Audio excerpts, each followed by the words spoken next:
Welcome, everyone, to episode 3. We have the Honorable Dr.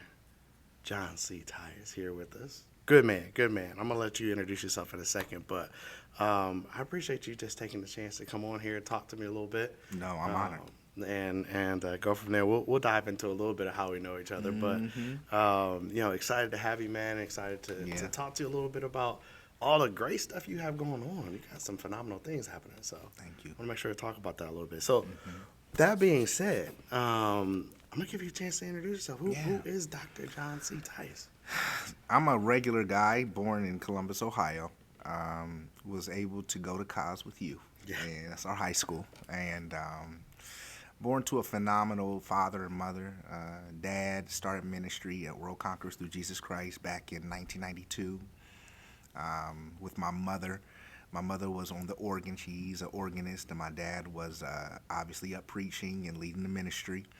And my dad got colon cancer in 1993 and died in 1994. Wow. And so he was only about a year and a half into the ministry, and he passed away. So eventually my mother took over the ministry back in 1996. Okay. And so she was pastoring for 26 years up until 2 years ago, and I took over the church. But I am happily rather married, and have a baby girl, London, who's 5 years old. I'm passionate about men, passionate about fathers, passionate about life. I'm an optimistic person. I like to look at the cup as half full. That's my personality. I love to engage people, and I love to see people grow. I know this is not a job interview, but it sounded like it for a second. Hey, listen, we was going with it. I was okay with it. Hire Let's me. keep running. Let's go.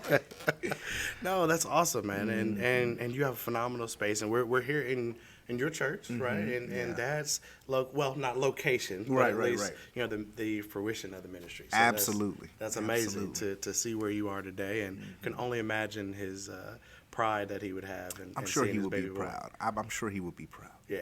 Awesome, man. Yeah. Awesome. So the other piece of you, though, is you're an entrepreneur.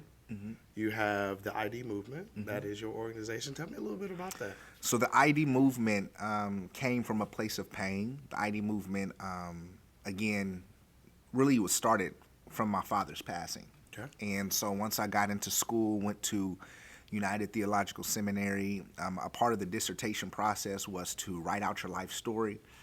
And their process of believing, they believe that if you tap into your pain, you'll be able to discover what God have called you to do. Okay. And so I would write for several years, and then I discovered one of my main pain points was the passing of my father. Okay. And so from there, I had to develop a solution in the context that I am, the church that I am. And the solution was the ID movement. Ironically, the ID movement was given to me several years before my doctorate while I was in prayer. And I was praying, as I typically do, and I got really high in God's presence. And then at that point, I saw big white letters called the ID movement. And he told me that I would create this, and it would be something for men to find their own identity.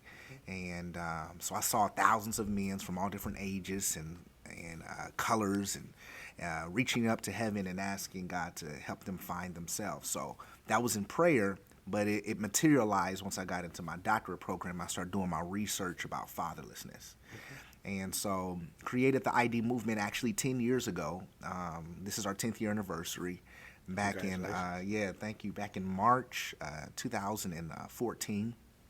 And we started this mentoring program specifically dealing with young men of color who don't have fathers. Okay. And trying to create programming, and from there it grew to so many other things besides just the mentoring. We grew to having community conversations, and we conducted conversations like a conversation with the fathers at the Lincoln Theater several years back. We've written several books on mentorship and leadership, and we've done different types of partnership with other programs as well. Wow, that's awesome. That's awesome. And, this obviously being the Wash Dads podcast. I love what you do, and one thing that stood out to me is when I looked into the ID movement and kind of looking at your breakdown, and I'm going to paraphrase just slightly, a place for the fatherless to be mentored through inspiration and development. Yeah. That's huge. Yeah. That's huge. Like today, so many people don't have that father figure. And for this podcast, that's what we talk about is dad life, right? Like, and how we can help. So I was elated to have the opportunity to talk to you. I was like, listen, he's a good dude. I've known him for forever. It feels like. Yes. Michael Jackson days. Forever. Michael Jackson days. Yes. Yes. Hey, listen, if you ever needed somebody that looked and felt and performed like Michael Jackson, it was this dude right here. I can get down with the Michael moves for sure. Still can at 37. Uh-oh. You know what I'm saying? My back hurt. But, you know. We may have to challenge you. Get tired, you know, after a couple moves. Oh, but, well. I can still go. That's all right. You got a 5-year-old, so it makes sense now. I do. You can't be doing all that moving like that. Not no more. Fair. So when you look at what you have been able to accomplish with the ID movement, specifically, what would be some of the things that you pull out that if there is a father out there that has a child, maybe they're struggling with a relationship, maybe there's some breakdown, some space where things haven't gone the way that we would like them to go. Through your experience, what is something that they could do to really pull things together with their young one, with their child, or maybe with a child that they are the father figure to? I love that. In my research, I found out that fathers need children just as much as children need their fathers. Wow. And it feeds both parties. The men feel the need to pour into the lives of the young people, and the young people feel the need to be poured into. So it's a mutual relationship. So a lot of people feel like the children just need the father, but really the father needs the children just as much. And I would say in terms of trying to rebuild relationship, you have to, let's say you haven't been active, you've been an absentee father, right? And now you feel the urge to get back into the lives of your child. Yeah. I would say treat them just as like you would treat someone else. You have to begin to court them. Okay. And so a lot of men will step in and try to become the dominating figure, and that is just not the best way in terms of relationship building. Yeah. I would say spend that time with them, get to know them. Naturally, the child desires the relationship of the father. Right. But because the father may have not been present, it's important that they understand the fear of the child, the hesitancy of the child. And at that point, begin to spend time with them, court the child, take them out, and allow that relationship to naturally build because it's naturally already there. Fair. And it's interesting you pull that point of wanting to be the dominating figure. I mean, in today's society, so many people see us as men and fathers as like the corrector, and you got to be this, like stone cold, and you can't have any emotion or feeling. But to your point, and I even see it in just a normal day, right? We can't always be that, right? No. Just what I'm pulling from you, like we also have to have that softer side, have to court, our children, right? That's right. And have that, I have a daughter, you have a daughter. They're different. They're very different. They are so different. I find myself, if I get a little stern, her reaction is very, very, very emotional, very, very sensitive, right? And you have to kind of catch yourself and pull yourself back and say, like, oh, wait a second. How can I approach this? What's the difference there? So that's a key point that I didn't think about. And even just the need for your child. Like, you need them. You need them. You need them. And so we think that they're definitely a gift to the world. Yeah. They're a gift to us. They're a precious gift that we have to manage and maintain. You have to. You have to manage and maintain the gift. The love, that's what came to me on that. That love can be destroyed if over-dominated, if over, corrected, if over-pressed and pushed down. So seeking balance. Balance. Balance. All right. I like that. So we are in the sanctuary right now. Yes, we are. Okay. Yes, we are. We are in the sanctuary. Talk to me a little bit about fatherhood, ministry, and entrepreneurship all together. Because how does London deal with Dr. Dad, director, owner, founder dad, and just dad? How does that happen? Man, I'm trying to figure it out myself all the time. It's something that you grow into if you have a willing heart to. Thankfully, God have given me the heart that is willing to learn. And So ministry takes a lot of my time. Yeah. Pastoring now for 2 years as the senior pastor here is taking a lot of my time. And the ID movement over the last 10 years, whether it's community work, community events, writing books, right, staging conferences and events, pulling that all together, working with my board members and community officials. It's a lot of pull. Thankfully, I have a good support system. My wife is very supportive of that. Okay. She's very much involved in the community as well through her work, through social work, so she understands the need. But London is, I make sure I try my best to give London as much support as I can, and be present as much as I absolutely can. Again, we have a good balance. I'm with London all the time. So me and my wife have a great balance of making sure we try to make sure that she comes first, and we put her ahead. Family comes first, but even before all these other things, Yeah. you know. Yeah. In the ministry, I have the opportunity to serve a great ministry that understands family. That is the mission of the ministry, family reconciliation. Yeah. So being that bridge between family and God. So people that maybe can't connect to God, we try to focus on doing enough stuff in family that people can be able to see God through family. And so knowing that, they understand when I have to do things for my family. Right? Hey, family is key. If you don't have it, as you stated before, we need our children and our family just as much as they need us. 100%. And sometimes we get caught up in that career. I'm Yeah. guilty, and my wife was watching this, which she will be.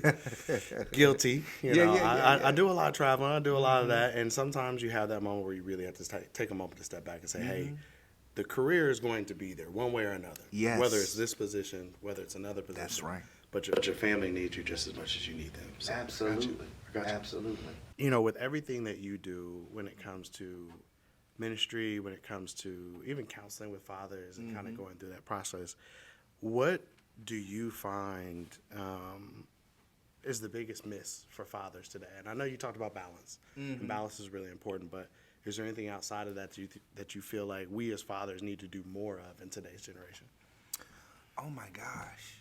In terms of this generation, let me think about that. But in terms of things that we may be able to do more, I think it's important that we continue on our self-journey discovery. And I personally, I believe tapping into your relationship with God is essential. Okay. As a man, I think we know, and a lot of things we're just figuring out as we go. But I think with that helping hand, and with that guidance from the Lord, I think that will strengthen us to be able to make better decisions and be better to serve our families and our communities and wherever we go. Because it's hard to try to become better to someone else when you're not better for yourself. And so I think we need to really do that self-work. Okay. Do that self-work. I love that. Yeah. I love that. Don't be afraid to do it. Don't allow pride and ego to stop us from doing that. And be able to build a community that you can be able to be honest with and trustworthy with. Yeah.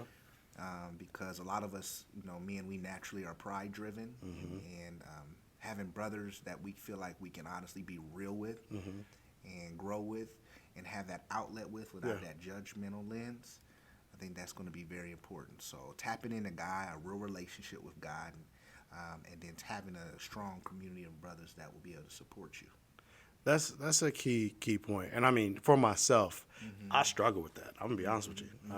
Like when it comes to having men that you truly trust to, give you good guidance. Like sometimes that's a real difficult point. That was the whole point of even starting into this podcast was one of the men that I do have in my life. There's a really strong person in my life. We talked about, like, we need to have conversations. We need to talk about where things are and where they're headed. And so when you really stop and you look at it, like, a lot of times, man, I feel like we're out here competing with each other, right? Like, it's okay to have competition. It's okay to go through it. But I feel like sometimes we just fight with each other and try to show one-up each other so much that we can't get in depth to understand what we need from each other. As fathers, as men in general, but definitely as fathers, like, bro, I'm here for you, right? Like, I hear you. I see that you need something. I see that you're that there's a desire to do better. I feel like sometimes we get so caught up in that ego and that pride that we don't have that. I mean, is that something that you see, or is it just me? Maybe No, it's it ain't me. just you. I mean, that's a tough thing because even me here in the ministry, we have a program called Man to Man, where we meet and we eat and we just talk about things that we can't talk about with our wives. Okay. Can't talk about with some other people, but it's a brotherhood of guys that are trying to grow in the faith, and we try to be as authentic as possible. Because that's the only way you can grow with God is being that vulnerable and that authentic with Him. Right. So we try to provide brothers that you can be able to pull from, pull true godly wisdom, counsel, talk things through, and without the pride, the ego, the competition. Because approaching each other with grace, knowing that if I'm not there, I may have been there. Right. You know what I mean? Right. And just because you're there doesn't mean that I'm better than you. Okay. I love it. I love that. In that vein, I'm gonna take it back a little bit for you. Yeah. What's one thing you wish you would have known before you became a dad? Oh, wish I would have known. Mm-hmm. Wow. That's a question. Something I wish I would have known. I think I wish I would have known that there's some things you can't prevent. Okay. And some things is a part of your child's journey. So as a man, you want to protect. Right. You want to defend. And even with London, she's only 5, and I'm a very, very protective father. Very protective father. But I also have to understand that she has to have her own testimony with God as well. And that's a scary thing for me because I don't want her to have no testimony. I just want her testimony to be that he good. That he That's good. all. Not that he brought me through anything. Right. And I have to understand that she has to develop a relationship with God as well. Just like me, I lost my father. That was a major pain point for me. And my relationship with God grew from my place of pain. Right. She's going to have experiences that's going to make her have to look up to her Heavenly Father and say, see me through. Right. Which will build her faith and be able to say 10, 15, 20 years from now, God kept me from, or he delivered me from. Right. And I have to be able to trust God that he knows best, even with her life. Because while I am her father, he is the father. Absolutely. I feel you on that. Yeah. Like, can we just have a real peaceful space? Yeah. Especially in today's times? Yeah, it's crazy. Man, it's nothing like when we were growing up. Man. Nothing like when we were growing up. Like, the worries that you have as a father today, I feel like are so much more.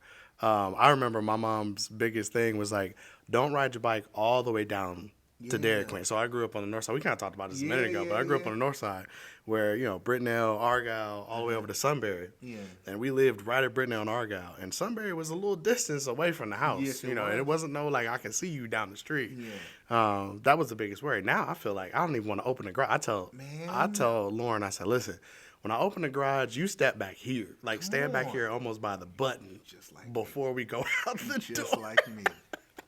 Just like me. Man, listen, it's just today's times are a little crazy. Yeah. And I mean, from a biblical space, Yeah. it states it, right? It's going to wax worse and worse throughout right. the entire process. So I want to take it back since we're already there. What do you miss about childhood for yourself? Bro. Wait, before you go into it, I got to say, Yeah. this man right here, okay, we went to high school together. Yes, we did. He was the ultimate Yeah. impressionist Yes. of Michael Jackson. The ultimate. Absolutely. Like, You should have the boom, boom, boom. I might have to get a Michael actual Right. a voice or something to put in there on that. But man, what do you miss from those days? Because I remember the days of like, this dude is crazy. He's on the drums. He's dancing. Like you were the man. Yes. The man. Yeah, it was back fun. in high school. Man. It was fun. No, man. High school was great. I loved dancing. I was the class clown. I just, that's my personality.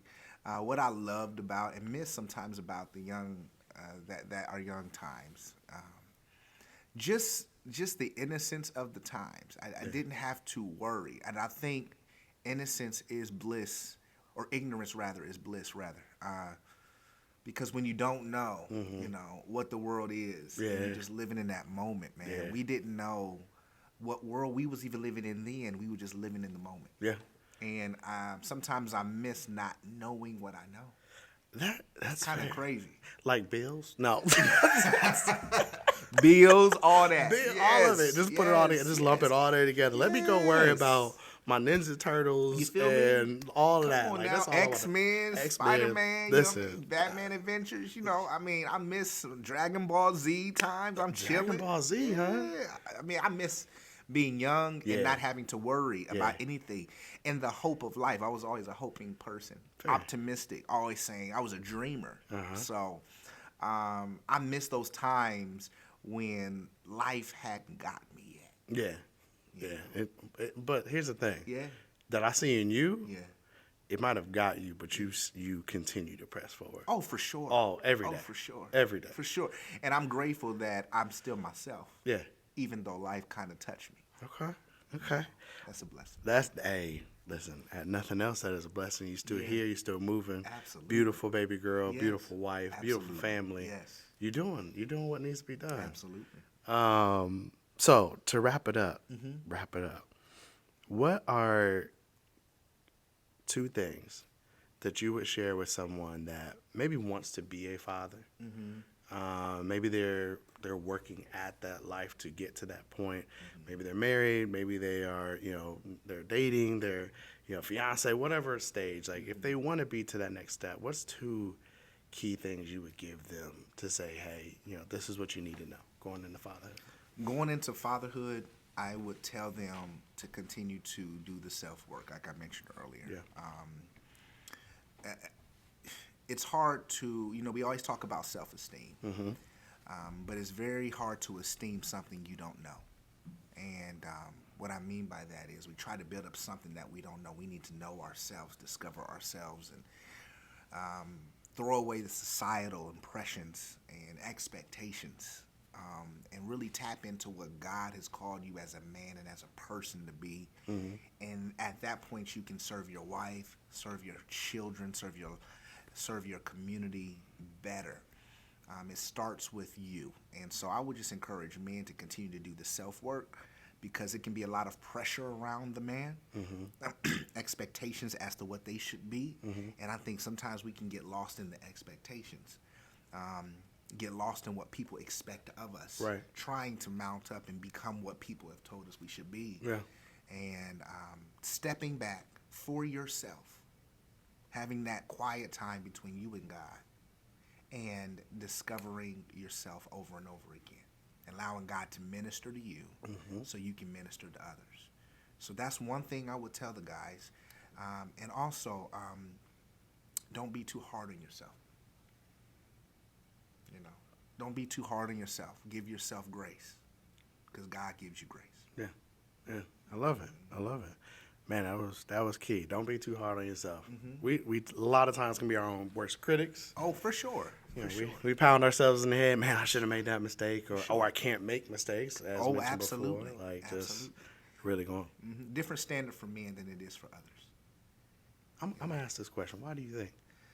Well, on one end, I think it's necessary, because we are the leaders of our homes, and a lot of men have that idea twisted. They want to be at the forefront, but the leader is really at the bottom, holding everything up, the foundation. Say that one more time. You said what?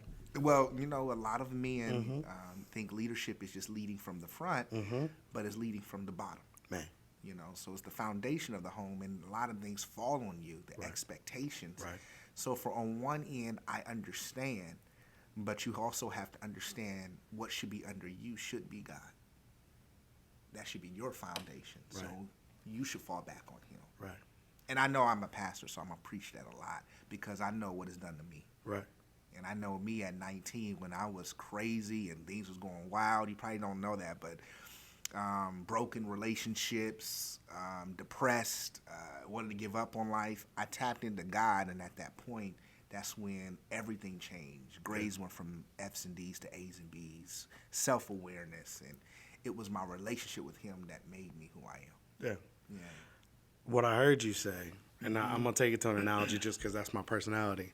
a lot of people see the building, the bright, the shiny, the glass, everything that's on top, and they think that's where I need to be. Yes. As a father, I need to be up there. I need to be seen. I need to be the one that's visual. As a man, it's a competition to the other man on the other side, and his building looks better than mine. But in reality, we all should be on the bottom looking for that foundation, looking for firm ground. That grounding being God and what we need to be doing. But also, when you look for the foundation in the ground, you can support others. Absolutely. Right. You can reach out. You can help that other brother. You can help them get to where they need to be by showing them, hey, listen, this is what I dug into. Yeah. This is where I am. This is what needs to be. And don't worry about how flashy it is upstairs. Yeah. A house is not condemned because of broken glass windows or even the roof coming off or doors being pulled off. Okay. It's messed up because of the foundation. Right. So if the foundation has a crack in it, Yeah. it doesn't matter how beautiful the building is. Yeah. It's condemned. Yeah. So building that foundation, working on those basic things, consistently working on you so you can be able to hold everything else up. Man, I appreciate you. I appreciate you. I appreciate you taking the time. I do want to give you an opportunity to share a little bit about the ID movement, where people can get information, because I think that is a key work in the community. So give the people a little bit where they can find the information for you. At this point, we're rebranding in terms of our website, but you can definitely follow us on YouTube, the ID movement. You can see all of our work, our conferences, our mentoring programs, YouTube, Facebook, IG, all of those areas as well. Okay. Yeah. John, Thank you. I appreciate you, brother. Yes, sir. All right. Appreciate you. Thank y'all for listening in to the Watch That podcast. Again, this space is for dads. This space is for you to have a conversation, whether it is, really understanding what we need, where we need to be, maybe a little fun, maybe a little bit of nostalgia, throwing it back to where we used to be. But it's really to help grow and help develop you. We hope that you enjoyed today's podcast with Dr. John C. Tyus. That is just, it's still strange for me to say, because I see John, the John on the stage, but we appreciate y'all so much for listening in and being here and being a part of it.